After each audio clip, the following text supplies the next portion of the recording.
Welcome back to Jatai Academy. I'm Russell Mays, Director of Content. Today we're going to be doing a modern version of the classic Caesar cut. It's going to be kind of an Oasis take on the Caesar, which is a little bit more British rocker version of a Caesar, but the shape is the same. The only thing that changes is the proportions. So let's get started. So let's start separating the top from the bottom, and the bottom is where we're going to do all of our scissor-over-comb using our Jatai Tokyo scissor. It's a 6-inch long blade, has a good sharpness to it, and it makes it easy for me to go through and apply my scissor-over-comb. We're going to start with a really rough, crude cut just to get some of the length away and to start to build our shape. I'm not worried about this being really perfect right now. I'm just trying to get a crude shape in so that I can start to fine tune it. I'll start in the center and then work to the right. After I finish the right, then I'll go back and work to the left. And at this point, as I said, I'm still just getting a very crude shape. Once I reach the mastoid right there behind the ear, I don't move any forward. I'll deal with that when I get to the sides. Now, after I finish the back, I'm going to go through and start fine-tuning it. Now, to fine-tune scissor-over-comb just means that I'm going to cut it a lot more times. I'll start at the bottom. I'll make a cut. I'll start to make another cut. As I go up the back of the head, the more scissor cuts that I make, the cleaner that the section can be.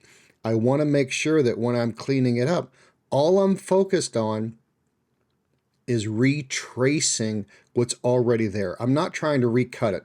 I'm tracing what's already there. And each time that I trace it, it should get a little tighter and a little tighter and a little cleaner. So I just keep going over it until I get it as clean as I want. After I finish the left side, I'll move on to the right side. After I finish both sides, I'll go through and clean up my perimeter. So just combing everything down, fitting that in, making sure that that looks good. Now we're going to move into the sides. I'm going to take the entire side section, pull it up to the top of the section, and cut it at a desired length right at the top of the section. That's going to leave me longer hair at the ear. So I'm going to hold the next section up, and I'm going to work that back into the nape, right there at the occipital bone, and then I'm going to start to fine-tune from the back into the sides. Now, I'm not trying to recut all that side length off that I've preserved. I'm just going through trying to visually blend the sides into the back right there around the mastoid area and leaving that length in the front. Now we're going to go through and use our feather styling razor. This is a razor with the guard, so I can really get in there and detail what I'm doing without worry of cutting myself. I'll go through and take my section right at the sideburn, hold that straight down, go through and channel that off, cut the length off, and make that fit in like I want. I want to leave it long just to cover the ear, but I don't want it longer than the ear. After I get that fit in, I'm going to continue to work diagonal back sections as I go through and clean everything up and dial it in and make sure it fits and flows smoothly. Perfect, that's looking good, I like that. Now we're going to go through and start blending the sides into the top. I'll take a horizontal section that is parallel to the previous section that I took to separate the top from the bottom, and then I'll take a subsection, comb that out straight over towards the hair that's been cut underneath, using that as a guide, and then blending anything that hangs over that, cutting that off. And I'll work from the front all the way into the back. Once I got that fit in like I want, I'll go on and take my neck section, which is parallel to the previously cut section, hold that straight out and over towards the right of his head. Anything that hangs over the previously cut hair, I'm going to cut off. I'm taking a pretty broad razor stroke just to keep everything nice and soft. And then as I work here into the back, you'll notice that that diagonal section is going right to the occipital bone. That's going to help me blend not only the top to the bottom, but the side into the back. I'll work that all the way over until I get into the center part of the head, because anything over the center part of the head is not going to reach. Combing that over, anything that hangs out, we'll go through and cut that off. This is just to make sure the top doesn't hang over the bottom at any point in time. Now I'll go through and take a Mohawk section right down the center of his head, starting at the front, holding that straight up and out from the head, I'll go through and cut whatever length that I think that this needs to be on the top, which is going to be fairly short. I'll cut that head shape all the way from the front into the back at the occipital bone. Just taking my time, gently using the razor, using the motion of the razor to cut, not force.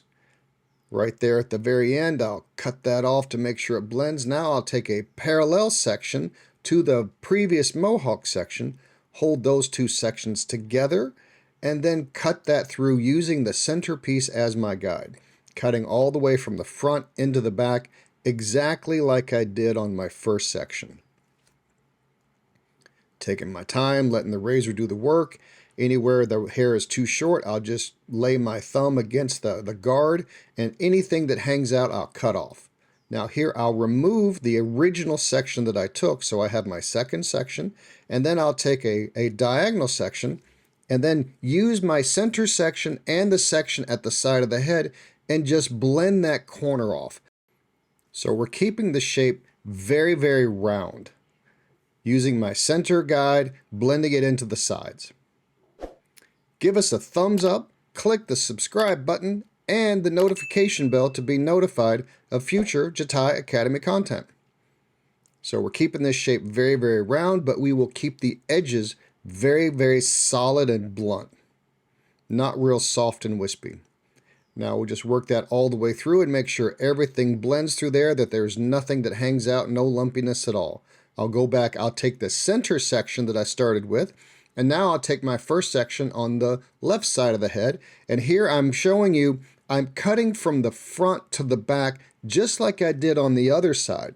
Now this is a little uncomfortable in that we always want to cut the opposite way on each side of the head, but if I cut it the same way on each side, it will flow much better. Now we're going to separate the hair right at the front. I'm going to take a small piece right in the middle. This is going to determine my overall length for my fringe, for my bangs. I'll comb that down and cut my guide, and then go through and channel cut everything off to make sure that it's soft, it's piecey around the front, and also separates. Now anything that hangs out a little too long, I'll just take off right through there. I'll pinch cut.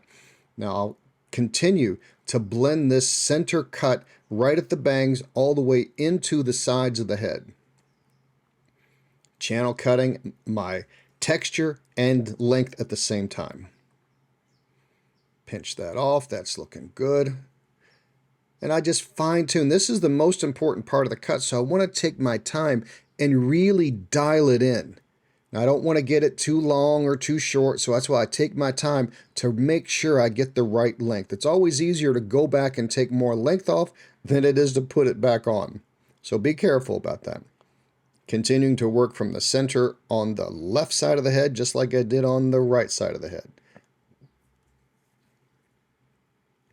And that's why using a razor with a guard really, really helps doing something like this, because I can focus on the cut and not give any thought to any kind of fear of cutting myself. Now I'll go through with my Jatai Tokyo Thinning Scissors, and this is the perfect amount of texturizing scissor that to remove just enough weight to keep the shape moving without over thinning it. I'll start at the bottom and I'll go through and thin the entire side of the head into the parietal ridge, the roll of the head, to make sure I can get everything nice and smooth and blended. I'll cut the top later, but I'll start at the bottom and I'm going to cut about halfway into the length. When I cut into the length, I'm removing thickness. When I'm focusing the thinning on the very tips, I'm blending things together. Follow us on your favorite social media at Jatai Feather.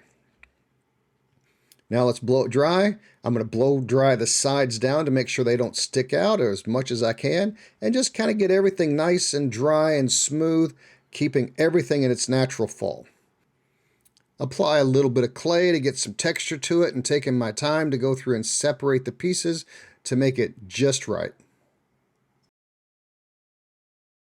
Here's our end result, and I think that this looks pretty good. The shape is there. It's not the classic tapered version of it where the sides and the back is cut real short and everything on top is cropped real short, but the shape is the same. It's just I left a little bit more length here in the back because I'm finding the fade uninteresting anymore. So I think a little bit more hair is much more interesting and much more fashionable, and I think a lot of the clients that we have are tending to grow their hair out and are kind of over the fade. The fade is fading, so to speak.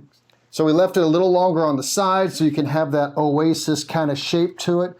Bangs are cut short. If you were to take this side short like the back, it would be a classic Caesar, but with these sides left out a little longer, it is the much more rocker version. The shape is a classic, so just modify the proportions and you'll get all kinds of variations from it. Check out the Jatai Academy. There's all kinds of fantastic information on there that will make you a better hairstylist and barber. Let us know what you'd like to see in the future. Thank you so much for watching. We'll see you next time.